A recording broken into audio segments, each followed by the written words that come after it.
In the headlines, Prime Minister Nguyễn Xuân Phúc visits high-tech fish production model in An Giang province. Experts suggest the government gain trust from investors to attract more investment in large infrastructure projects. The US and China agree to suspend new trade tariffs.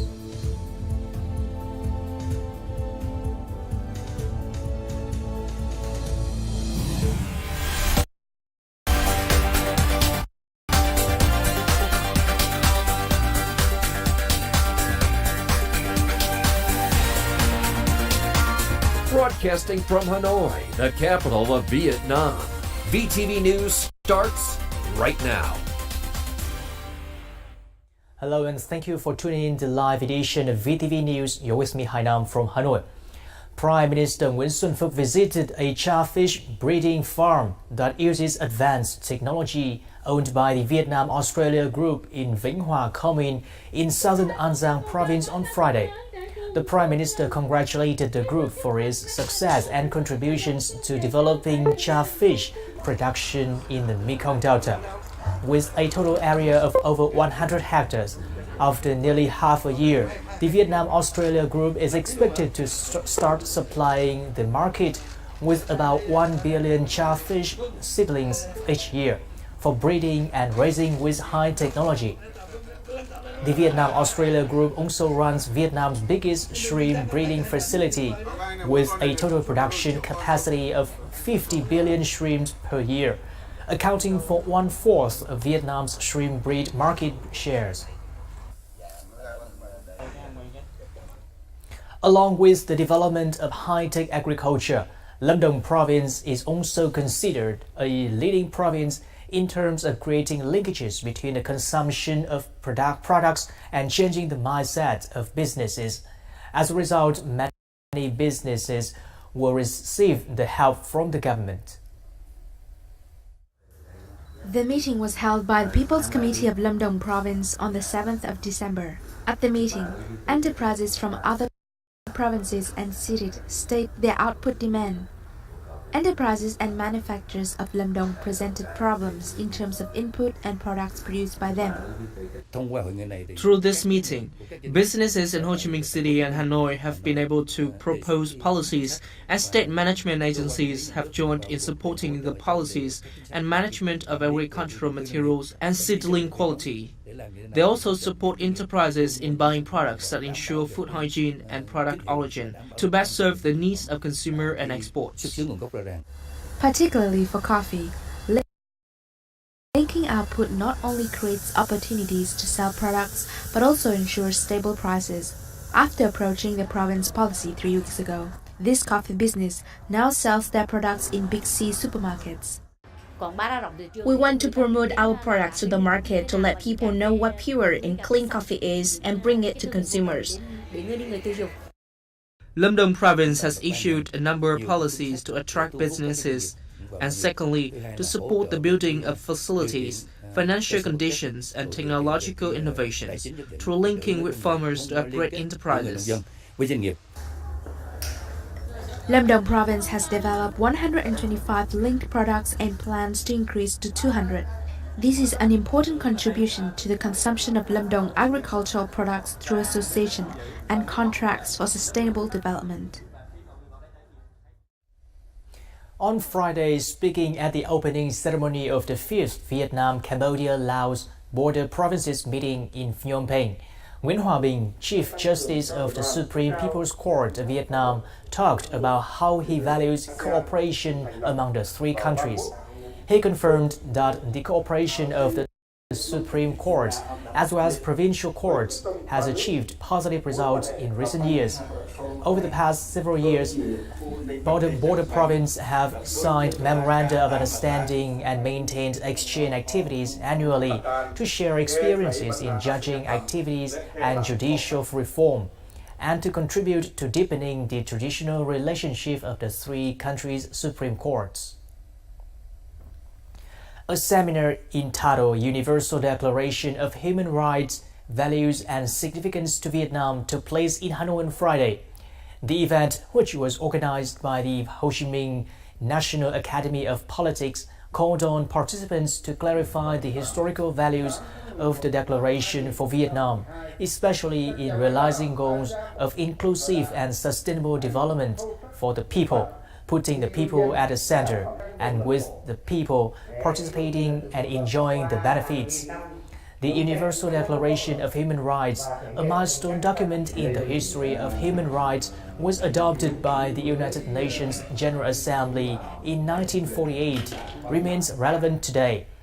Over the past 30 years, Vietnam has joined almost all important UN conventions on human rights and remained consistent in ensuring, protecting, and promoting human rights. During the seminar, participants discussed ethical, political, and legal backgrounds for the respect, protection, and promotion of human rights and cultural diversity in UDHR, among other topics. Moving on to some other news, protecting and taking care of poor and vulnerable groups is always a priority in Vietnam's sustainable socio-economic development policy. The government has implemented many programs and policies to achieve this goal. One noteworthy effort has been in the judicial sector, with an improvement in the legal system and judicial reform to ensure the equal participation of all social sectors. In June 2015, the Family and Juvenile Court came into force in Vietnam. No bars or handcuffs, but now casual wear and open-ended questions are allowed. This is considered an important step to ensure the rights of children and adolescents, those who are prone to disadvantages in society, especially in court. It is clear that the poor and vulnerable groups are always a disadvantage in general social relations, let alone court proceedings. For example, a poor person cannot afford a good lawyer to protect them. In this case, the government will step in the legal aid provision. Organizing seminars and forums on law enforcement is also one of Vietnam's many efforts to protect the poor and vulnerable groups in society. The annual legal forum has attracted the attention of many international organizations. One of the big challenges in Vietnam that I've seen is that there are many laws, but the implementation needs to be much better. So I think that there needs to be much better human capacity to implement these laws, much more financial resources approved by the National Assembly. In the implementation, for sure, there is this training of the judges, for sure, and also making sure that the people understand much better. Poor people very often don't know or don't have the means to ensure that they are well protected. The laws themselves could be updated and modernized. The law sometimes is too specific and is not covering a wider definition of vulnerable groups. Vietnam has always paid a lot of attention and spent great efforts to develop a judicial reform strategy ensuring the legitimate rights and interests of the poor and vulnerable groups. The new constitution in 2013, the law on children in 2016, the Criminal Procedure Code, and many other legal documents all reflect Vietnam's consistent position on this matter.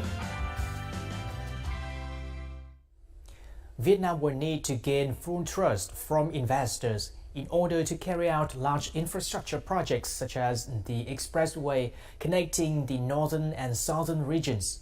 This is one of the tasks that the specialists suggest the government carry out after a number of issues have faced the build, operation and transfer or BOT projects.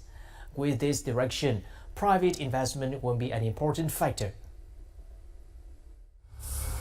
If a project requires a large fund of hundreds of millions of US dollars, the government and private companies will have a hard time providing enough investment. Quảng Ninh Province, realizing this issue, has started dividing the required funds between the government and private companies. This solution has been employed in a number of large-scale projects in Quảng Ninh Province. We must divide the investment this way to create opportunities and attract investors. However, there are still noticeable barriers in the current financial support policies, site clearance regulations, and fairness in project contracts. The current compensation in site clearance has changed a lot, and there is issues regarding land origin, making the time of land clearance longer. Because the government issues these policies, it must take on any risk at policy changes. Although many projects have followed the public-private partner or PPP model, there's not been a single foreign investor participating. The regulations for this model only stops at certain levels without insurance, making it hard for investors to join in such projects. There are no terms of insurance in the current PPP contracts for foreign investors. These terms were presented 5 years ago. There are none now. Regulations must comply with laws such as investment, corporate, or bidding law. Therefore, breakthroughs in these regulations are very hard to come by. The government has considered BOT as the right model to apply widely. As a result, the law must facilitate favorable conditions for this kind of model to develop. Coming up next on VTV News, head coach of the Vietnam national football team Park Hang-seo wins the Person of the Year award for his contributions. And later on, we'll meet with street laborers in Hanoi and listen to their untold stories in this week's Culture Watch.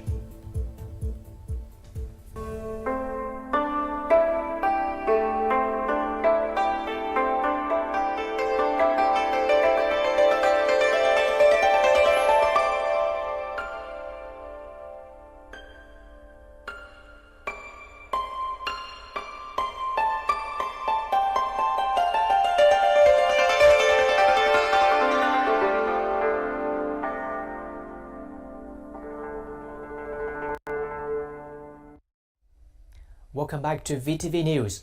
Comparing Vietnamese labor productivity with countries in Northeast Asia and the ASEAN, statistics show that in 9 important sectors, Vietnam's labor productivity is at or near the lowest levels. Supported by the national programs on improving productivity and quality of goods, many businesses have found solutions from simple management tools. A report from Đồng Tháp Province. The small and medium enterprise produces pliers.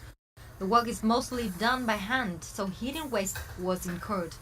To improve this situation, the business owner decided to apply a management tool called Material Flow Cost Accounting, or MFCA. The effect was clearly visible. The new management tool helped control production data, allowing remedies to be applied when necessary. We apply MFCA to raise the workers' awareness about efficiency. Before, there was so much waste in our workflows. After MFCA, we streamlined the process for our workers and productivity started increasing. Once quality control processes have been carried out, a statistical table is precisely determined for every single factor. As a result, enterprises can improve the efficiency of their entire production process. Productivity has always been an issue for Vietnamese enterprises. The problems might lie in various places. Sometimes it's as basic as obsolete machinery and equipment or lack of money for innovation. Sometimes it's about the vision. Many enterprises still focus on quantity but not much on adding values to their products. MFCA also contributed to changing the perception of enterprises about waste in production, which many businesses still consider natural. Experiences from this enterprise can be shared and replicated in many small and medium-sized manufacturers, which account for nearly 90% of businesses in Vietnam today. Professor Ngo Bảo Châu was awarded the prestigious award Maurice Audin on Wednesday evening in Paris, France. The award was given to Professor Ngo Bảo Châu and another candidate, Bakir Fahi. This award recognizes the outstanding contributions of mathematicians around the world. It bears the name of Maurice Audin, a French mathematician at the University of Algiers, a member of the Algerian Communist Party, and an activist in the anti-colonialist cause, who died from torture by the French state during the Battle of Algiers. He has become a symbol for freedom of the French mathematicians. Thailand's 1 millionth Vietnamese visitor received a warm welcome at the Suvarnabhumi International Airport in Bangkok. Dương Thu Trang was Thailand's lucky guest. She was presented with 2 economy return air tickets and 2 Hanoi-Phuket package tours. Last year, 970,000 Vietnamese traveled to Thailand. In the coming year, Thailand is expected to welcome more Vietnamese tourists, especially when more promotional programs will be launched to introduce the beauty of the land of golden pagodas to big cities across Vietnam. The Ministry of Culture, Sports and Tourism is expected to hold an event to celebrate the 15th millionth international visitor to Vietnam. This marks the outstanding growth of Vietnam's tourism in 2018. In addition to promotion activities, part of this achievement results from the efforts of investors, with products heading towards sustainability and environmental friendliness. Culture and nature are 2 of the main attractions for Vietnam's tourism. James Morrison is a geologist from the United Kingdom. He has spent many years working in South Africa, Myanmar, Bangladesh, and Nepal's national parks. He is currently the head of the Conservation Department in Phu Mat National Park of Vietnam Wildlife Protection. For 3 years, he has been working on the Sơn Trà Peninsula, Da Nang City. According to him, there are over 3,000 langurs living in the 2 peninsulas. There's not many other resorts that have that advantage. So with the nature, I think it works 2 ways. The red shank duck langur is very important for the resort here because it's something that tourists can come here to see, and it's great to see endangered wildlife in its natural habitat. There's not much endangered wildlife doing very well in Vietnam right now. James Morrison and the resource management have upgraded their LED system, reducing energy consumption by 75%, reducing gas emissions to the environment, and with 100% of the proceeds from the sale of souvenirs going to an NGO that protects brown-legged langur.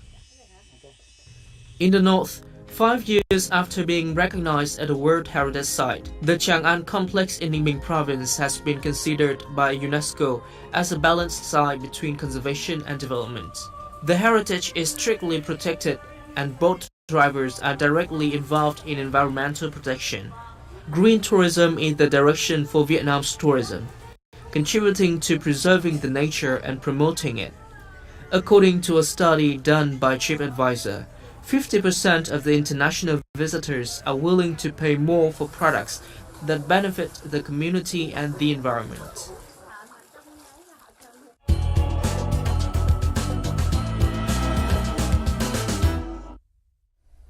Street laborers often do jobs that is considered as informal and unimportant, so few notice their presence on the streets. But imagine one day without them doing such seemingly trivial but necessary jobs. How would life be? They could be anyone from street carpenters, knife grinders, barbers, locksmiths, to street mechanics that we can easily find around Hanoi. In order to get an overview of how street laborers earn a living and contribute to the daily lives of Hanoians, let's see more from their untold stories in this week's edition of Culture Watch. I have been working as a street carpenter since 1989. Since I don't have enough money to afford a big street front shop, I have to work on the pavement. It feels like creating artwork while helping others to have a good look. People call them street laborers. They provide public services on the streets. Repair services on the street became popular in Hanoi during the late 80s and early 90s. Despite rainy or sunny days, street laborers waited for customers at a fixed place of the pavement. They were available at any time. This man has been working as a street carpenter in Hanoi for nearly 30 years. Carpentry is a very stressful job because it requires hard work and carpenters are almost covered in dust. However, I have been doing this job for such a long time and I still love it. I just follow in my grandfather and father's footsteps.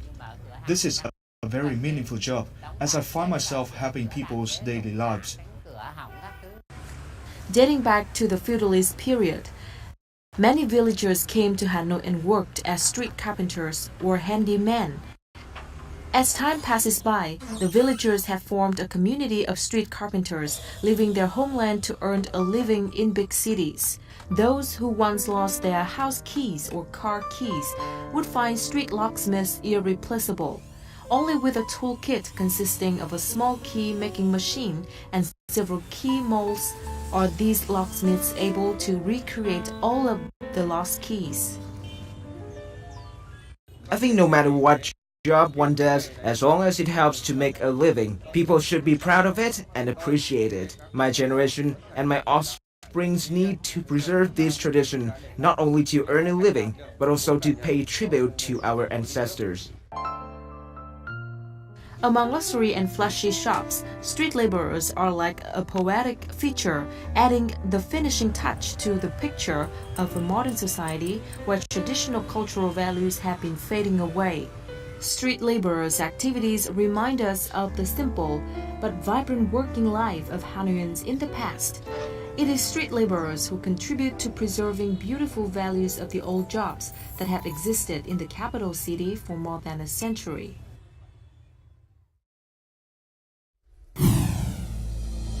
Coming up in our world news, the US and China agree to suspend new trade tariffs.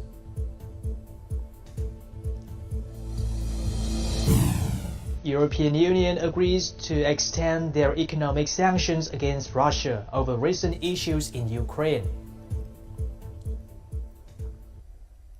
China has bought US soybeans for the first time since the trade war between the two countries started in July. The two sides' economic and trade teams were maintaining close contact, discussing the details of trade negotiations and making smooth progress. Chinese spokesman Gao Feng said at a news conference on Thursday in Beijing. US President Donald Trump and Chinese President Xi Jinping agreed at a December 1st meeting in Argentina to a truce of 90 days. Without a truce, an increase of tariffs to 25% from 10% will be imposed on $200 billion worth of Chinese goods. European Union leaders agreed on Friday to extend their economic sanctions against Russia over recent issues in Ukraine. According to European Union Council President Donald Tusk during the summit of the bloc's leaders he was chairing in Brussels, EU unanimously prolongs economic sanctions against Russia, given zero progress in implementation of Minsk agreements. The EU first imposed the measures in July 2014 after Malaysia Airlines flight MH17 was shot down over Ukraine, killing 298 people, an attack blamed by the EU on pro-Russia rebels. Thailand had recently busted a line of human trafficking. 26 illegal migrants have been found by Thai police on two small trucks on their route from Myanmar to Bangkok. Drivers of the trucks have been arrested and charged for human trafficking. According to Thai police, the offenders tried to avoid the authority by using small roads between localities. Each of the migrants had to pay $365 to traffickers, hoping to be able to get a job in Bangkok. Fishing is an art itself. However, fishing using cormorant birds is a whole another story. This particular art has been preserved by Japanese fishermen as a national treasure until these very modern days. Let's now take a look at it in the following story. This is Suzy Sugiyama. He is a 46-year-old fisherman and the youngest cormorant user in Gifu Province, Japan. His work clothes consist of a hat and a straw dress that can withstand both fire ash and cold water. His job begins right after the sun sets. He used cormorant, which is natural fishing master, and control them using strings. I came to check the birds in the morning so I can understand them better. I usually need about 10 birds to fish. I mix the older with the new ones so they can learn from one another. Each cormorant can catch 6 fish at a time. They are mainly used from May to October. Every year, these unique fishermen fish only 8 times with a payment of $71 per month for the Japanese royals. The art has attracted over 100,000 tourists each year and counting. I have a son in grade school. He has already taken interest in my job. Suzy is the 5th generation of the Sugiyama cormorant fishermen. And let's now take a look at the weather forecast.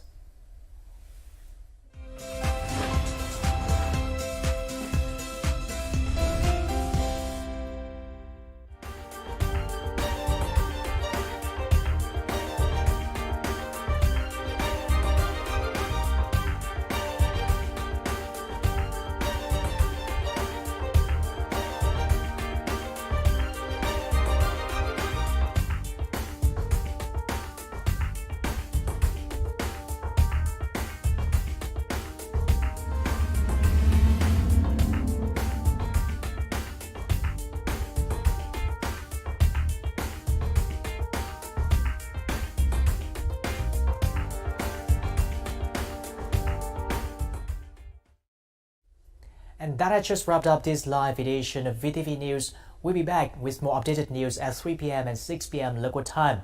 In the meantime, do log on to vtv4.vn or youtube.com/vtv4go to rewatch our programs. Thank you very much for tuning in and goodbye for now from Hanoi.